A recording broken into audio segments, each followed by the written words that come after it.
जय हिंद दोस्तों, daily current affairs में फिर से हाजिर हूँ। तो कल आपसे पूछे थे कि द्वितीय राष्ट्रीय न्यायिक वेतन आयोग का गठन कब किया गया था। ए का वर्ष 2021, और बी का वर्ष 2017, और सी का वर्ष 1999, और डी का वर्ष 2018। इसका सही आंसर यानी कि बी का वर्ष 2017 में किया गया था।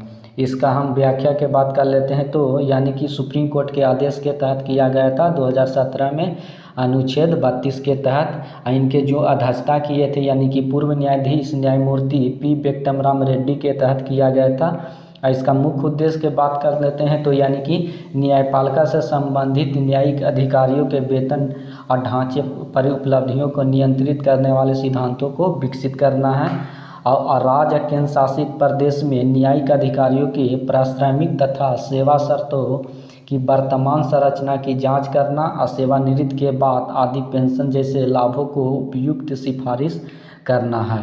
अब आज का फर्स्ट क्वेश्चन से शुरू करते हैं। तो क्वेश्चन नंबर 1, राष्ट्रीय आपदा मोचन बल का गठन कब किया गया था, यानी कि एनडीआरएफ का गठन कब किया गया था।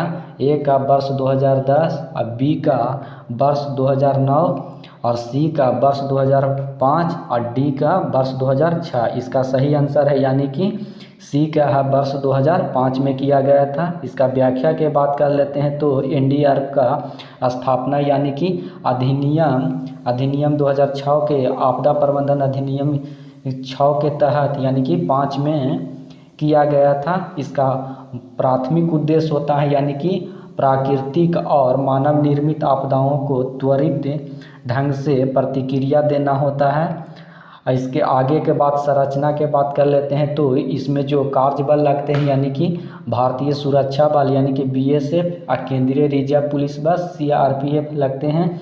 इसके बाद सीआरपीएफ लगते हैं, फिर इसके बाद आईटीबीपी लगते हैं, इसके बाद एसएसबी लगते हैं, और सहित केंद्रीय सशस्त्र पुलिस बल भी इसमें लगते हैं। नेक्स्ट क्वेश्चन की ओर बढ़ते हैं। क्वेश्चन नंबर 2, राष्ट्रीय आपदा मोचन बल की बटालियों में कौन से बल योगदान करते हैं। ए का भारतीय सेना और नौसेना, और बी का भारतीय वायुसेना, और सी का केंद्रीय सशस्त्र पुलिस बल जिसमें बीएसएफ, सीआरपीएफ, और सीआईएसएफ, और आईटीबीपी और एसएसबी, और डी के राज्य पुलिस बल। इसका सही आंसर यानी कि सी का ही, जिसमें केंद्रीय पुलिस बल होते हैं। इसका व्याख्या के बात कर लेते हैं। तो एनडीआरएफ में जो होते हैं यानी केंद्रीय सशस्त्र पुलिस बल के होते हैं, इसमें तैनात होते हैं, और इसको विशेष प्रशिक्षण यानी कि दिए जाते हैं। और नेक्स्ट क्वेश्चन की ओर बढ़ते हैं। क्वेश्चन नंबर 3, राष्ट्रीय आपदा मोचन बल का प्राथमिक उद्देश्य क्या है। ए का शांति मिशन चलाना, और बी के आपदाओं का त्वरित और प्रभावी ढंग से जवाब देना, और सी के सीमा सुरक्षा की देखरेख करना, और डी के आतंकवाद रोधी अभियान चलाना। इसका सही आंसर है यानी कि आपदा डिजास्टर मैनेजमेंट को त्वरित ढंग से यानी कि प्रभावी ढंग से जवाबदेह देना, बचाना। इसका व्याख्या के बात कर लेते हैं। तो एनडीआरएफ का मुख्य उद्देश्य होता है यानी कि प्राकृतिक और मानव निर्मित आपदाओं को त्वरित ढंग से प्रभावी ढंग से यानी कि जवाबदेह देना। आज इसका महानिदेशक होते हैं यानी कि एक आईपीएस अधिकारी होते हैं, और इसका जो अध्यक्षता करते हैं यानी कि प्रधानमंत्री करते हैं। नेक्स्ट क्वेश्चन की ओर बढ़ते हैं। क्वेश्चन नंबर 4, कुन्नो राष्ट्रीय उद्यान में वर्तमान में शेष चीतों की संख्या कितनी है। ए का 15 बैक्स और 12 शावक, और बी के 13 बैक्स और 10 शावक, और सी के 13 बैक्स और 12 शावक, और डी का यानी कि 10 शावक और 10 बैक्स और 8 शावक। इसका सही आंसर है यानी कि सी का है, जो कि यानी कि ये 13 बैक्स और 12 शावक हैं, और बाकी मर गए हैं 4 ठो। इसका व्याख्या देख लेते हैं। तो कुन्नो राष्ट्रीय उद्यान है जो कि यानी कि सयोपुर में है यानी कि मध्य प्रदेश में है। इसे सबसे पहले नामिबिया से लाया गया थे 8 चीता। इसके बाद दक्षिण अफ्रीका से बात कर लेते हैं तो यहाँ से 12 चीता लाया गया था, यानी कि 17 सितंबर 2022 में लाया गया था, यानी कि नरेंद्र मोदी इसका शिलान्यास किए थे। ये कुल्लो नदी के तट पर है, जो कि चंबल नदी की प्रमुख सहायक नदी भी है। नेक्स्ट क्वेश्चन की ओर बात करते हैं। क्वेश्चन नंबर 5, भोपाल गैस त्रासदी सबसे खराब औद्योगिक दुर्घटनाओं में से एक थी। ए का वर्ष 1992, बी का वर्ष 1965, सी का वर्ष 1984 और डी का वर्ष 1999। इसका सही आंसर है यानी कि 1984 में हुआ था। 95 के 1965 के बात कर लेते हैं तो भारत और पाकिस्तान के बीच युद्ध हुआ था। इसके बाद यूएनए में इसका सिफारिश करने के बाद ये युद्ध 1965 में रुका था। कारगिल युद्ध की बात कर लेते हैं तो इस भारत और पाकिस्तान के बीच हुआ था। इसमें भी यानी कि पाकिस्तान को मुक्की खाने पड़ा था, यानी भारत की ओर से। इसका व्याख्या के बात कर लेते हैं तो 1984 में जो त्रासदी हुआ था, यानी कि भोपाल में गैस त्रासदी हुआ था, ये यानी कि 2 से 3 दिसंबर 1984 के रात में यानी कि भोपाल में हुआ था। यानी कि इस कारखाना का नाम एक था, यानी कि यूनियन कार्बाइड इंडिया लिमिटेड था, यानी कि ये अमेरिकी कंपनी एक था। और इसका देख लेते हैं तो लोगों और जानवरों को अत्यधिक विषैले गैस यानी कि मिथाइल आइसोसाइनेट गैस था।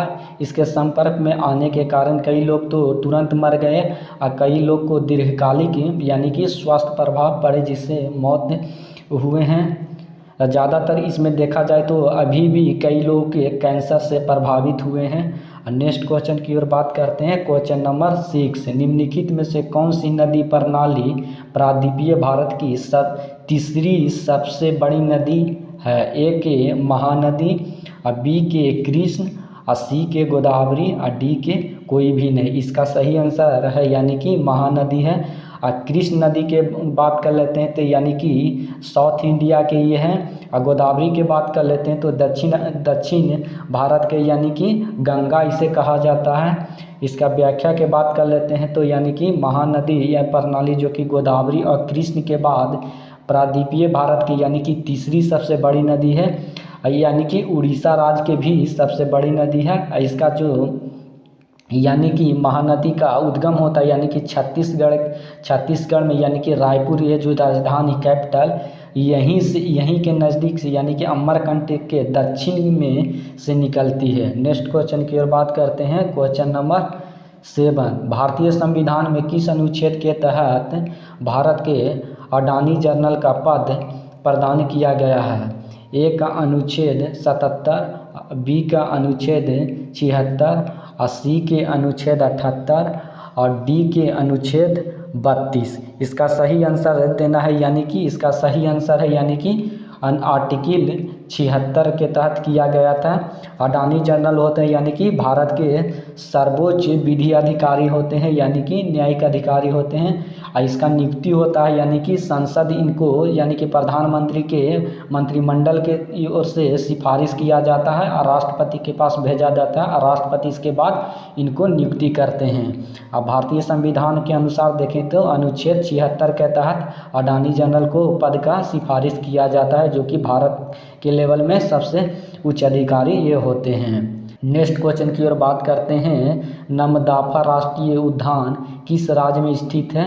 ए का मणिपुर, बी के असम, सी के अरुणाचल प्रदेश और डी के मेघालय। इसका सही आंसर के बात करते हैं तो यानी कि अरुणाचल प्रदेश का है।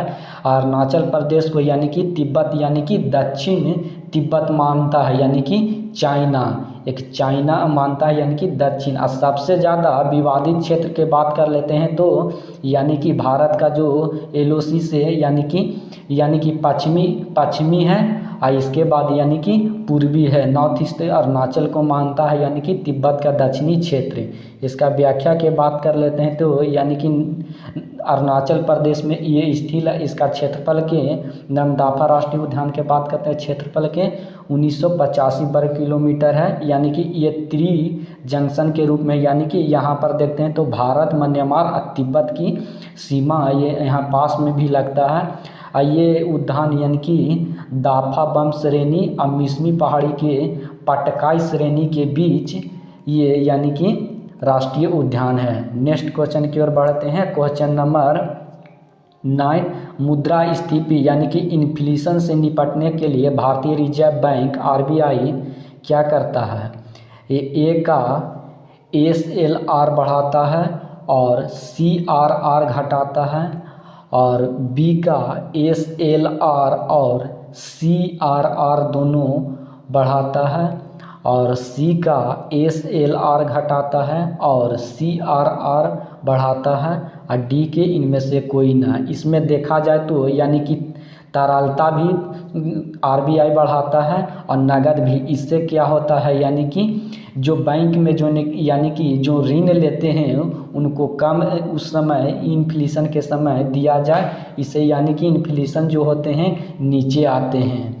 इसका व्याख्या के बात कर लेते हैं तो मुद्रास्फीति से निपटने के लिए RBI यानी कि तरलता के अनुपात और नगद आरक्षी के अनुपात बढ़ाते हैं, जिससे यानी कि धन की मात्रा कम हो और मुद्रास्फीति के निपटने के लिए इन्फ्लेशन से निपटने के लिए इससे मदद लेते हैं। इस समय क्या करते हैं यानी कि RBI के कहना है इस समय जो महंगे वस्तु होते हैं उनको नहीं खरीदने के लिए लोगों को सलाह देते हैं, जिनसे यानी कि इन्फ्लेशन कम हो। आगे की बात कर लेते हैं नेक्स्ट क्वेश्चन की। क्वेश्चन नंबर 10 जो कि आज का अंतिम क्वेश्चन है। रेलवे सुरक्षा आयोग का मुख्यालय कहाँ स्थित है? ए का ग्वालियर, बी के अहमदाबाद, और सी का लखनऊ, और डी का मुंबई। इसका सही आंसर के बात कर लेते हैं तो यानी कि लखनऊ में है। इसका व्याख्या के बात कर लेते हैं तो यानी कि रेलवे सुरक्षा आयोग का मुख्यालय लखनऊ है, यानी कि उत्तर प्रदेश में है। ये एक सरकारी निकाय है, यानी कि देश में रेलवे सुरक्षा प्राधिकरण के रूप में ये कार्य करता है। ये रेलवे मंत्रालय के ना होकर यानी कि नागरिक उड्डयन मंत्रालय के एक प्रशासनिक नियंत्रण में है।